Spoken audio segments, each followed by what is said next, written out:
Hello everybody and welcome to my lockdown video. It's been a particularly difficult few weeks, but I've had a lot of pleasure from my garden, as I believe many of you have. I've spent far more time and it is looking beautiful at the moment. There's lots of colour and it inspired me to do this arrangement for you. So I firstly had a look in my shed to see what container I'd got. And I found this lovely wire basket. I think I probably bought it on a stall at Flower Club sometime. Very nice, but of course it is open fretwork. So I needed to put something in because I don't want you to see my plastic container. So I've lined it with, I think this actually is tillandsia, which is dried, but I thought looked like a sort of moss. So I've lined it with that, and I have a plastic container with half a block of biodegradable Oasis floral foam in it. I've chamfered the edges because I find that gives me another plane to work into, and I've taped it on. And I'm going to put that into my basket. Now of course you might not have one of these lovely baskets at home, and I was thinking what could you use instead? And I'm sure you've all got stocks of various things, but I thought this might be an option. This was a terracotta bulb bowl that I bought for some hyacinths. I thought this was a suitable size because I looked at my plant material and the size of that, the scale of it needed to be much the same. So this you could line with polythene or cellophane because it has got a hole in the bottom, or you could put a plastic container like that in there as well. So a couple of options. Have a look around. I'm going to do mine, as I say, of a reasonable scale because of my plant material, and the main thing that inspired me was my hosta leaves. My hostas are doing so well at the moment. Hardly a hole in them, and I have two big clumps. I don't know the actual name of the variety of this one, but it has this lovely limey green mottling on it, as well as a slightly darker green. So I thought that would be rather nice for this arrangement. Hostas don't have terribly strong stems, so I'm actually going to cut this as like an arrow, and I will hold it like an arrow to place it into the foam, because otherwise sometimes these stems will bend. So I'm going to put a couple of hostas in, coming over the edge. The nice thing is that they will drape over the edge of this container. So I want to put a couple of those in. Maybe put a slightly smaller one in there, just beside that one.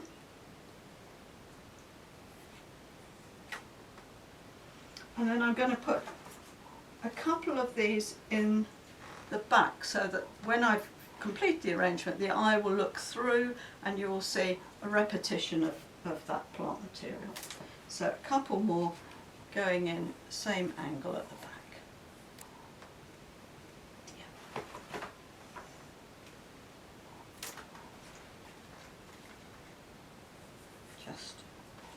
I'll just help those to cascade over the edge there.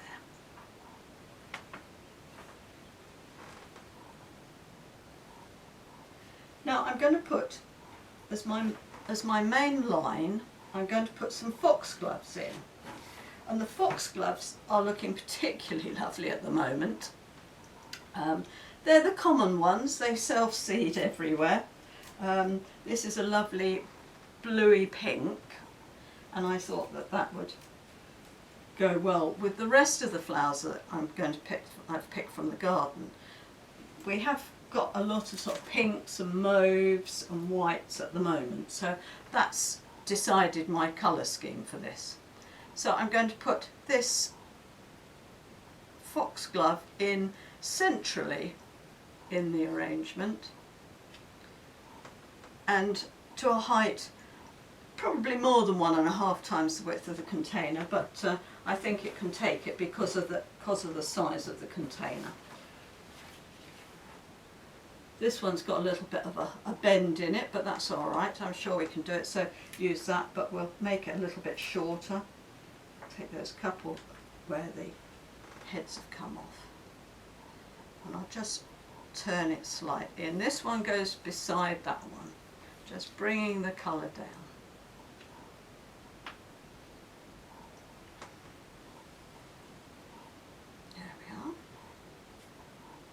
They're just lovely at the moment. I do have to watch them because they do self-seed all over the garden, and the other half doesn't like it being too random, so I do try to group them as much as I can. And I'm just going to put this little one in the back here just to keep the colour coming all the way down. They're so pretty when you watch them with the bees going in and out of them. There's a great deal of industry going on. So the next thing I'm going to put in is some more foliage, and I'm going to put in a couple of fatsia leaves. Now the thing at this time of year is all the foliage is very young, so you do have to condition your material really well. I picked all this material yesterday evening when the sun had gone down, because we are in a particularly hot time at the moment, and I've had it in a bucket of water with flower food in the bucket, which does help prolong the life of your flowers, and it stayed in a cool place overnight. Or you could pick early in the morning before it gets too hot, and again immediately put into a bucket of water, obviously recutting the stems before you put them into the water. Equally, if you have to buy flowers for this, then bring them home and put them in water. Use the flower food, because most bouquets you buy now have flower food in them. Leave them for a couple of hours, and they will give you much more lengths of life. So there's a couple of fatsia leaves. So these are very strong, dominant leaves. So I'm going to put something in to have a contrast between those. I've got lots of lovely ferns at the moment. I think some of these came back from Chelsea probably. I'm not sure if this one did or not. This one is a sort of lighter green, limey green one. Looks beautiful with the sun shining through it. And we have these down towards around our pond, where we sit later in the afternoon. Not with a gin and tonic, more often with a cup of tea, occasionally with a glass of wine maybe. But it's lovely to be able to see the developing plants down there. The hostas are down there, and these lovely ferns. We can also watch the birds bathing in the pond, which is lovely. So just 3 of those I'm layering them, so one on top of the other. I'm going to tuck that one in there because we want it to cover some of the foam, but we have got some more material that can go in. So that's giving me a complete contrast of form and of texture. I've also got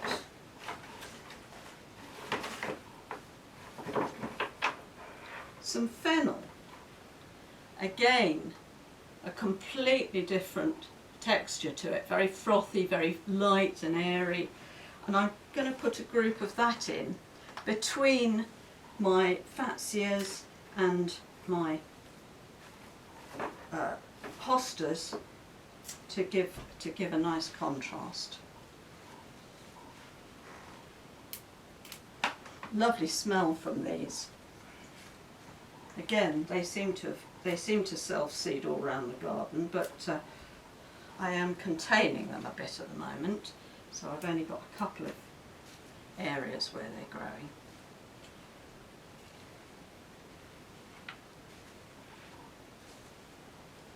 So there we have a nice group of fennel. Now I'm going to put a few more flowers in now.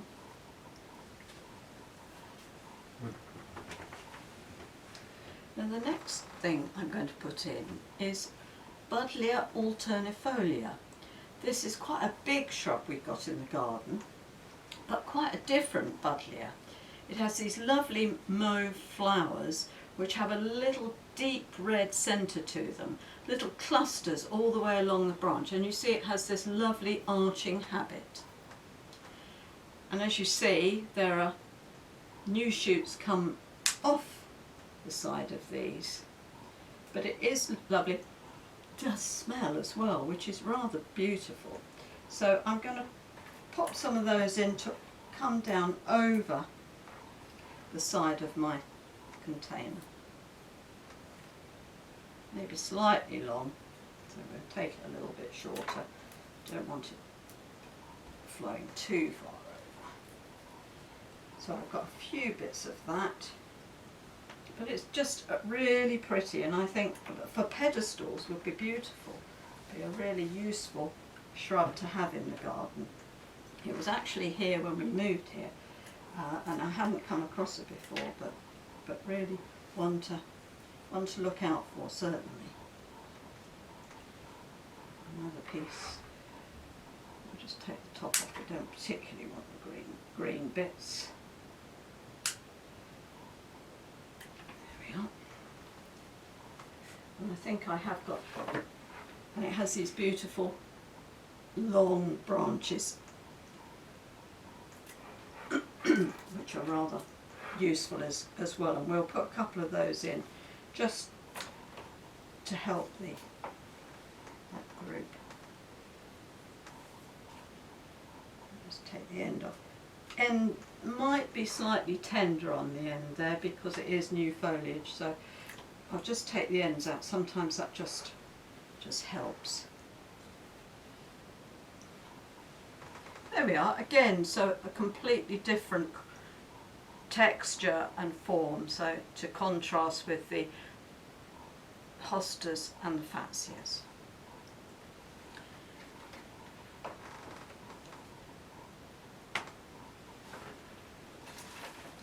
The other things I've got in here, I've got some more foliage. I'm going to pop in some of the Alchemilla mollis leaves. These are the first that I've picked. They are now coming through, and these seem they seem quite sturdy. I think they'll last all right. So I'm just going to put a couple of those in there. You know, you could do this without flowers. The amount of foliage in the garden is just stunning, and it just makes a lovely, pleasing arrangement, just doing it green. Green is a very restful colour, isn't it? So it could just be with greenery. So there you are. I've put some Alchemilla in a couple of places there. Now I've got some Cerinthe, I think this is how you pronounce it.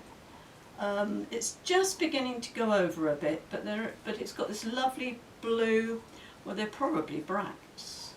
I think it was given to me some years ago by a sister-in-law, and it seems to come up every year. I don't know a lot about the flower, but anyhow, quite an interesting one.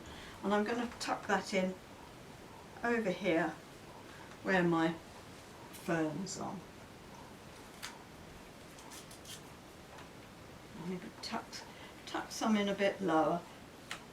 They don't all have to be over the ferns. It's quite nice the way that it drapes, I think. So That's another quite useful one to have in the garden. Certainly made a big clump. And it is an unusual colour too. So, and I thought that the bluey, and it's got a little pink tinge to it, went quite well with the other flowers that we're using. Just one more piece, I think, just tucked in there. As you see, I'm taking some of the lower foliage off. Obviously, when you condition your plant material, you don't want to have leaves in your bucket, and I don't want to have leaves that are going to stop me putting my stems into my foam. So always clean the bottom leaves. Right, I'm going to put in a little bit more colour. I've got these dwarf gladioli communis Byzantium, I think. These again, I don't think I planted them. I think maybe they were here in the garden when we moved here. And there's groups of them all over the garden. They are just going over now, but I think we just need that little bit of colour down here. So I'm going to tuck those with the hostas. This one's got quite a fine stem. Oh, it's got a little bit of a broken stem, but we can cut it below that. Yeah, that works quite nicely.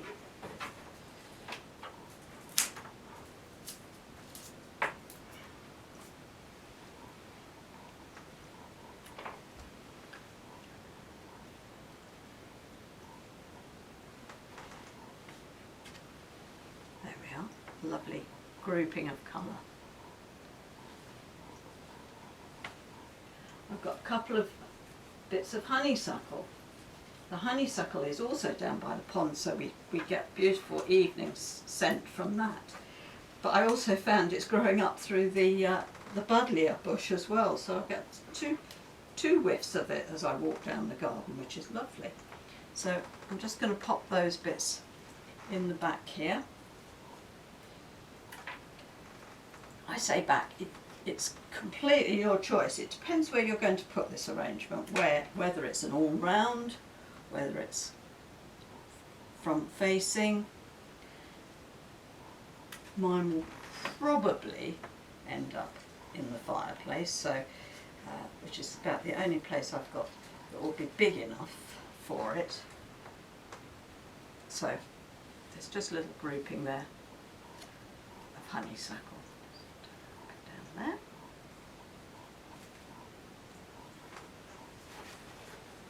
Right, we're beginning to get towards the end.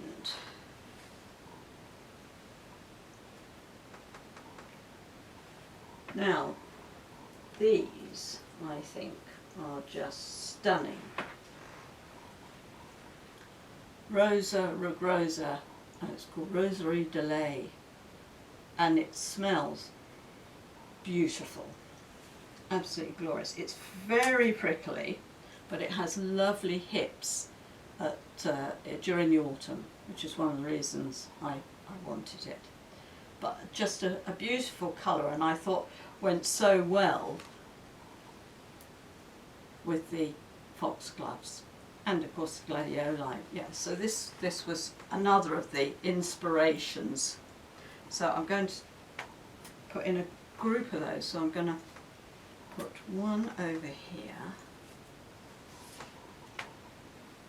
I've just left one leaf on each because I think that actually just sets the flower off rather nicely. Oh, it is prickly, definitely a prickly one, but still worth having, certainly worth having. Just so pretty.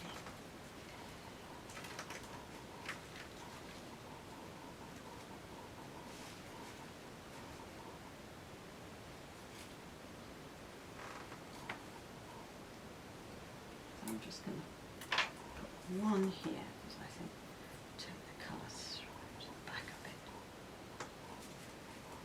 They haven't got strong stems really. They have a slight drape to them. So there we are, just 4 roses, just really makes such an impact in the design.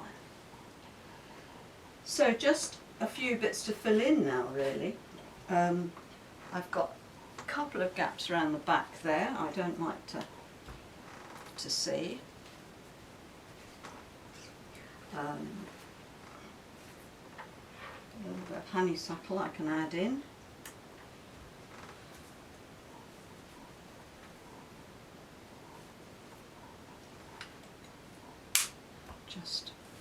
I don't want any of my floral foam to show, so just covering that a bit.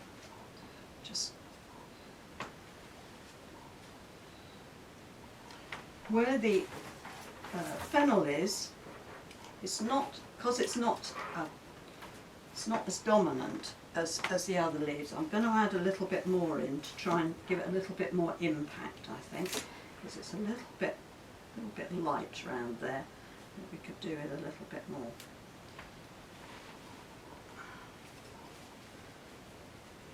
I can find the foam.